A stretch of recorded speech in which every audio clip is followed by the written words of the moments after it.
Hi everyone, and welcome back. Today we're diving into something that probably sounds small, but if you're living it, you know it's anything but small. That moment when you've just gotten your child dressed, you turn around for 10 seconds, and somehow they're already half naked again. Maybe it's the socks first, maybe it's the shirt, maybe it's everything, all at once, like clothing is physically painful to them. You've tried explaining, you've tried bribing, you've tried just giving up and letting them run around the house in their underwear because, honestly, at a certain point, you just need 5 minutes of peace. And underneath the mild humor of it all, there's a real question sitting in the back of your mind. Is this normal? Is something wrong? Why does my child do this, and why does nothing I say seem to make a difference? Here's the good news before we even get started. This is one of the most common things parents quietly stress about, and almost nobody talks about it openly. So if you felt a little embarrassed bringing it up, you're definitely not alone. And by the end of this video, you're going to understand exactly what's going on underneath this behavior, and what you can actually do about it. If you find this helpful, do me a favor and hit that like button, and subscribe if you haven't already. It really helps this channel reach more parents who need it. Now, let's get into it.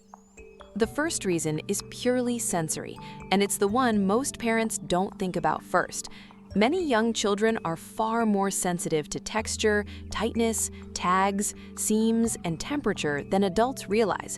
What feels like a perfectly normal sock to you might feel to your child's nervous system like something genuinely irritating, a seam pressing in the wrong place, a waistband that feels too snug, a tag scratching at the back of the neck all day long. Their brain hasn't yet developed the ability to tune out minor sensory discomfort the way adults can. So they take it off, not to defy you, but because their body is sending a very real, very persistent signal. The second reason is about control. Somewhere around toddlerhood, children begin developing a strong, healthy drive toward independence, the need to feel like they have some say over their own body and their own world. And clothing is one of the very few areas where a young child has almost total physical control. They can't control what's for dinner, they can't control when nap time happens, but they absolutely can control whether that shirt stays on. Taking clothes off again and again is often less about the clothes and more about a child quietly asserting, "This is something I get to decide." The third reason is simply comfort and freedom of movement. Clothing restricts in ways adults have long stopped noticing. To a child in the middle of play, a shirt riding up, pants feeling tight while running, or shoes feeling heavy can genuinely interfere with what they're trying to do with their body. Removing the clothing often isn't a statement at all. It's simply the fastest way to feel more comfortable and unrestricted. None of these reasons mean something is wrong with your child. It means your child's body and your child's developing sense of independence are both speaking louder than your instructions, at least for now. Here's the part that might feel a little uncomfortable, but stick with me because this is genuinely the moment everything shifts. The most common mistake parents make is turning clothing into a power struggle. When a child takes their clothes off and a parent reacts with frustration, urgency, or a raised voice, something interesting happens. The moment suddenly becomes very interesting to the child. Big reactions are, to a young nervous system, deeply engaging. Even a negative reaction is still attention, still energy, still a reaction worth repeating. Without meaning to, a frustrated parent can accidentally turn taking clothes off into one of the most reliable ways to get a strong response from mom or dad. The second mistake is over-explaining in the moment. You need to keep your clothes on because it's cold outside and you'll catch a chill and we have to leave soon and grandma's waiting is a lot of words for a child who was already mid-meltdown over a sock seam. Long explanations delivered in a stressed moment rarely land. They just add noise on top of an already overwhelmed child. The third mistake is forcing the clothing back on physically, especially during a sensory-driven moment.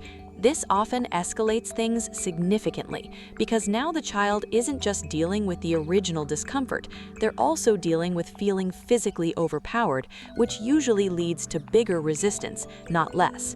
And the fourth, quieter mistake is treating every instance the same way, regardless of cause. Responding to a sensory issue the same way you'd respond to a control-seeking moment means you're often solving the wrong problem entirely, which is exactly why so many parents feel like nothing they try actually works. The first step is to become a detective before becoming a disciplinarian. For a few days, simply notice the pattern without trying to fix it yet. Is it always socks? Always a certain shirt? Always after running around?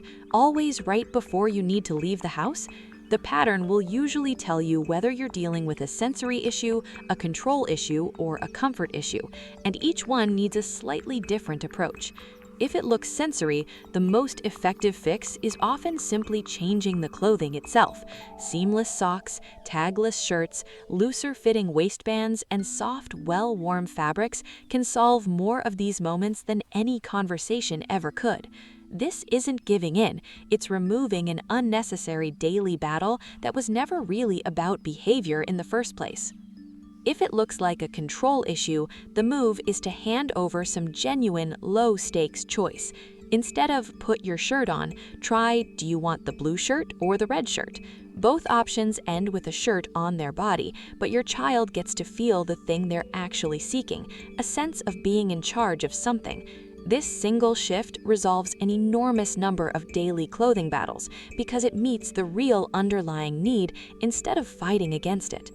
If it looks like a comfort and movement issue, build in clothing off time intentionally. A stretch of time at home, in pajamas or simply in underwear where there's truly no pressure about it, gives your child's body the freedom it's seeking, which often makes them far more cooperative during the times clothing really does need to stay on. And in every case, stay calm and low-key in the moment itself. A simple, neutral, "looks like that came off again, let's put it back on," said in a relaxed tone carries far less emotional charge than a frustrated reaction, and over time, far less charge means far less repetition. Now, the part every parent really needs, because even with all of this, there will be days it just doesn't go smoothly, and that's completely normal. If you're in public and your child strips down at the worst possible moment, take a breath before reacting.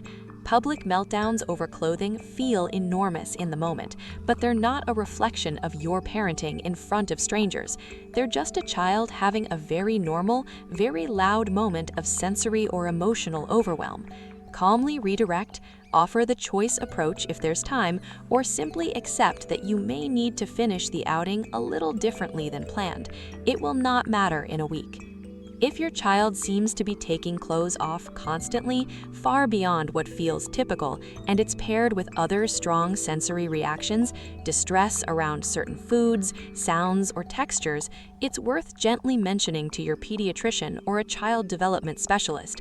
Most of the time, this is simply a normal developmental phase, but a conversation with a professional can offer reassurance either way, and there's never anything wrong with checking.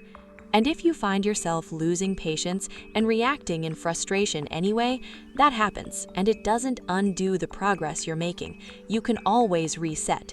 A simple, "I got frustrated, I'm sorry, let's try again," teaches your child something even more valuable than the clothing lesson itself, that mistakes are repairable and that connection always comes back. Here's what I want you to take with you today. Your child is not trying to make your mornings harder. They're communicating in the only language fully available to them right now, something about comfort, independence, or simply how their body experiences the world. And every time you respond with curiosity instead of frustration, you're not just solving a clothing problem, you're teaching your child that their feelings and their body make sense, and that they can bring even the smallest discomforts to you without fear of a big reaction. These small, ordinary battles are rarely about the clothes at all. They're about a child slowly learning who they are, and a parent slowly learning how to meet them there. If this video gave you a little more clarity or even just a little more patience for tomorrow morning, please hit like and subscribe for more videos like this one. It genuinely helps more parents find this channel when they need it most. And if you know another parent dealing with the great sock battle of their own household, send this their way. You're doing better than you think, and so is your wonderfully, stubbornly, beautifully independent child.